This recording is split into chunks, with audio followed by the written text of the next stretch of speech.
Kalau memang merasa Al-Quran ini buatan Muhammad sallallahu alaihi wasallam, rekayasa Muhammad sallallahu alaihi wasallam, bahasa bebasnya begini, nanti kita akan lihat tafsirnya. Muhammad kan sama seperti kalian, manusia juga. Makan juga. Bicaranya bahasa Arab seperti kalian, ya kan? Kalau Muhammad bisa bikin ini, kalian pun pasti seharusnya bisa bikin ini yang semisal Quran. Maka kalau mau objektif kata Allah, engkau nuduh Quran rekayasa Muhammad, maka secara logika engkau pun pasti bisa membuatnya.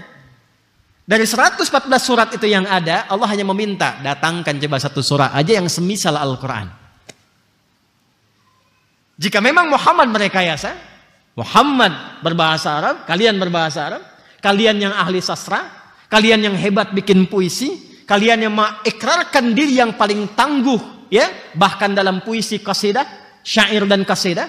Kalau Muhammad dikatakan adalah Qur'annya adalah syair, maka kalian pun pasti bisa membuat yang semisal itu. In kuntum shadiqin. Jika kalian memang yakin merasa benar dengan tuduhan itu. Nah, sebentar, kita bahasa umum dulu ya, pelan-pelan. Quran ingin mengajarkan kepada kita, nggak boleh sembarangan menuduh.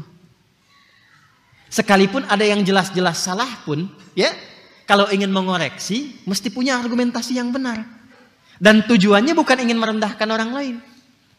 Pernah menemukan orang lain salah? Halo? Anak pernah salah enggak? Pasangan hidup pernah salah enggak? Orang tua pernah salah enggak? Baik, pertanyaan saya ketika Anda melihat orang di sekitaran kita salah, maaf, Anda kalau ingin meluruskan itu, meluruskan kesalahannya atau menjatuhkan orangnya? Masa? Bener. Kalau mau meluruskan kesalahannya, kenapa harus memaki-maki? Kenapa harus mencela? Kenapa harus menyoal ciri-ciri fisiknya? Kenapa harus menyebutkan sesuatu yang tidak ada kaitan dengan persoalannya? Quran itu objektif. Kalau ada orang lain salah, Anda pun belum tentu benar sempurna. Ada orang salah, Anda pun belum tentu sempurna. Jadi kalau ingin meluruskan kesalahan, jangan menyoal orangnya. Kenal Firaun? Ayo bilang kenal. Itu kan manusia paling zalim di muka bumi. Tapi sezalim-zalimnya Firaun, pernah nggak disebut nama aslinya di Quran? Tidak. Karena kesalahan itu muncul bukan karena nama orangnya. Karena pengaruh jabatan yang melekat pada dirinya. Karena itu Quran datang untuk meluruskan. Kalau ada jabatan melekat, jangan disalahgunakan. Itu poinnya. Kalau jadi pemimpin, jangan zalim. Yang disebutkan bukan orangnya. Apa sebabnya? Sehingga ketika ada orang dengan nama yang sama, tidak ketularan atau kecipratan keburukannya. Paham nggak? Coba kalau Firaun misalnya, diungkap-ungkap, ketemu namanya, tiba-tiba ada yang namanya sama dengan sekarang. Dapat jeleknya kan? Iya kan? Nah, itulah adabnya Quran. Indahnya itu seperti itu. Ya, maka Quran mengajarkan kepada kita, memang tidak ada yang sempurna. Tapi kalau kita ingin mengoreksi sesuatu, koreksi yang objektif. Datang bawa hujah. Kalau nggak paham, jangan nyoal yang paham. Ini baru belajar sudah bilang ustadznya bid'ah. Kan jadi masalah gitu. Dengar dulu. Kalau nggak sepakat, tanya. Kalau misalnya tidak masuk atau tidak sepakat atau mungkin tidak cocok, tidak harus menjelek-jelekan. Sudah belajar kepada yang cocok, bangun silaturahim yang baik. Nafsi-nafsi akhirnya hisabnya di hadapan Allah Subhanahu wa taala. Jangan sampai perbedaan itu menjadikan tidak bisa minum teh bersama. Tetanggaan kok nggak saling sapa? Assalamualaikum akhi. Ya kan bukan manhaj misalnya kan agak repot juga. Ya? Itu yang diperbaiki. Itu yang diperbaiki. Berbeda tidak ada masalah. Tapi datangkan apa? Hujjah. Jelas ya? Datangkan bukti, datangkan argumentasi. Kalau tidak sepakat dalam argumentasi pun, bahkan dalam akidah pun apa? Lakum dinukum indah. La ikraha fiddin. Islam itu indah sekali. Jelas ya? Paham sampai sini? Baik. Jadi kata Al-Quran, kalian ini kok aneh katanya kan? Menuduh Muhammad SAW, menyoal Al-Quran, hujahnya tidak ada. Nggak ada kebutuhan dengan itu. Hanya untuk menjatuhkan Muhammad sallallahu alaihi wasallam saja. Merasa benar dengan tuduhannya, tapi tidak punya bukti untuk menyoalnya. Jika memang benar apa yang kalian katakan Al-Quran rekayasa Muhammad, kalian pun pasti bisa membuat yang seperti itu karena kalian manusia yang sama, orang Arab yang fasih dan terbiasa membuat syair. Makanya Muhammad sallallahu alaihi wasallam, Rasulullah sallallahu alaihi wasallam, Sayyidina Muhammad sallallahu alaihi wasallam ditetapkan oleh Allah ummi, bahkan tidak pernah membuat syair, supaya tidak dituduh bahwa Quran itu produk syairnya Muhammad sallallahu alaihi wasallam. Jelas? Oke. Yuk kita lihat, teruskan ya. Saya ingin bahas dulu sebentar dari segi bahasa Arabnya. Ya, tapi ini agak tinggi ya, agak tinggi. Kita nggak ngaji di nahwu yang dasarnya, tapi kita lebih ke sisi balaghahnya. Wa in kuntum fi raib. Saya mau masuk ke kuntum dulu. Kuntum ini fi'il madhi naqis. Kalau kita ngaji nahwu. Ya, jadi kana wa akhawatuha. Dari kana yakunu ya. Fi'il madhi naqis. Ya, dari kemudian menjadi kuntum karena bersambung dengan dhamir muttasil, antum. Satu itu. Yang kedua, jika kata kuntum bertemu dengan fi'il mudhari setelahnya. Fi'il mudhari itu ciri gampangnya yang ada anita depannya, hamzah, nun, ya dan ta. Namanya mudhari. Maknanya progresif, sekarang berkelanjutan sampai nanti. Maka kuntum itu berubah fungsinya menjadi penguat. Dalam bahasa Arab disebut taukid. Paham? Tidak. Gampangnya begini, buka Ali Imran ayat 31. Quran surah ketiga Ali Imran ayat 31. Sini, mau sini. Ada? Paling kiri agak ke atas sedikit. Qul in kuntum tuhibbunallaha. Ada ayatnya? Fattabi'uni. Nah, di situ kuntum, setelah kuntum ada fi'il mudhari tuhibbuna. Ada? Qul in kuntum tuhibbunallaha. Maka fungsi kuntum di situ itu sebagai taukid, penguat, menunjukkan keseriusan. Jadi cara menerjemahkannya begini. Dan jika kalian serius mencintai Allah. Begitu cara menerjemahkannya.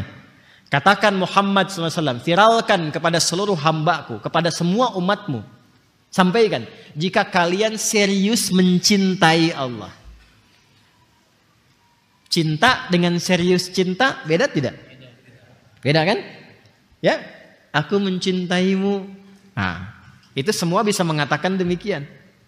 Tapi ketika ada seorang mengatakan, aku mencintaimu, besok aku datang ke rumahmu untuk melamarmu, misalnya.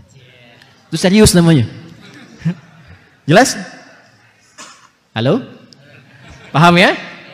Baik, maka ketika menunjukkan kesungguhan, keseriusan, kata kerjanya itu bisa diawali dengan kata kuntum. Jelas? Tapi kalau dia berdiri sendiri, dan setelahnya nggak ada kata kerja, langsung keterangan seperti ayat ini. Wa in kuntum fi raib. Maka kata kuntum di sini menunjukkan kepada satu kalangan. Awas, hati-hati. Saya ulang. Maka kata kuntum di sini menunjukkan pada satu kalangan yang mengalami satu keadaan, yang keadaan yang dialaminya pun tidak yakin dengan apa yang dia lakukan itu. Makanya pakai fi'il madhi naqis itu kurang. Sebenarnya mereka pun nggak yakin nuduh Nabi itu karena tahu Nabi itu orang baik. Cuman karena ada kepentingan yang lain yang mereka takut itu hilang, maka mereka memaksa dirinya untuk menuduh Nabi. Jelas ya? Itu cuma 2 kalimat tuh, wa in kuntum. Wa in kuntum fi raib. Ya, kata Allah, hey, jika kalian memang mengalami keraguan, dan sebetulnya itu kalian tuh nggak ragu dengan Muhammad SAW. Kalian tahu Muhammad SAW itu orang baik, orang jujur, terpercaya, orangnya soleh. Cuman karena kalian punya kepentingan yang takut kepentingan itu hilang karena risalahnya Sayyidina Muhammad SAW, kalian tega menjatuhkan dan nuduh Nabi Muhammad SAW. Jelas. Makanya Allah langsung menghilangkan kata Rasulnya, menghilangkan kata Nabinya, mengganti dengan lafaz yang menunjukkan kasih dan sayangnya. Allah itu kalau sudah menyayangi seorang hamba, maka menghilangkan semua kata dan menghadirkan hanya satu kata saja, yaitu abdun. Abdun itu lafaz paling tinggi dalam Al-Quran untuk menunjukkan kasih sayang Allah kepada hamba. Makanya Nabi Muhammad SAW ketika diundang dalam peristiwa Isra dan Mi'raj, itu undangannya bukan ditujukan kepada kalimat Rasul, bukan Nabi, tapi abdun. Subhanalladzi asra bi abdi. Dan semua Nabi juga begitu. Ni'mal abdu innahu awwab. Nabi-nabi yang lain ketika dipuji pakai bahasa hamba.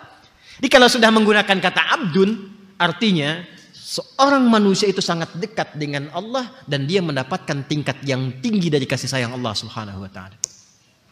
Jamaknya disebut dengan ibad. Makanya ketika mendapatkan predikat ibad disandingkan dengan sifat sayang yang banyak, namanya Rahman. Maka muncullah kalimat ibadur Rahman. Wa ibadur Rahmanil ladzina yamshuna 'alal ardi hauna. Wa idza khatabahumul jahiluna qalu salama. Pemaksiat juga begitu. Kalau dia mau tobat itu dicintai Allah. Ya, dosa sebesar apapun pengen tobat, itu Allah sangat cinta. Allah tuh sangat mencintai orang-orang yang tobat. Innallaha yuhibbut tawwabin. Allah sangat cinta dengan orang tobat. Makanya ketika ada hamba yang tobat dipanggilnya dengan ibad. Dengan ibad sebesar apapun doanya. Sebesar apapun dosanya. Pernah ada seorang pembunuh yang sangat luar biasa. Yang bunuh paman Nabi itu Hamzah radhiyallahu taala anhu, kan Wahsy itu dengan tombaknya itu. Ketika tobat dan masuk Islam dan merasa diri mungkin gak dapat rahmat Allah, mungkin gak diampuni. Yang saya tombak itu paman Nabi dulu. Tapi saya pengen dapat hidayah Allah. Mungkin gak Allah rahmati saya. Turun ayat langsung. Quran surah 39 tuh. Ayat 53. Qul, katakan Muhammad sallallahu alaihi wasallam, ya ibadi. Qul ya ibadiyalladzina asrafu ala anfusihim la taqnatu min rahmatillah. Yang kejadian Wahsy tapi ayatnya bentuk jamak. Tadi saya katakan al-ibratu bi umumil lafzi la bi khususis sababi. Kalau ada ayat yang sifatnya begitu, maka Allah sudah mengetahui ke depan pun pasti ada orang-orang yang banyak dosanya. Dan terkadang memvonis diri, saya masih diampuni enggak?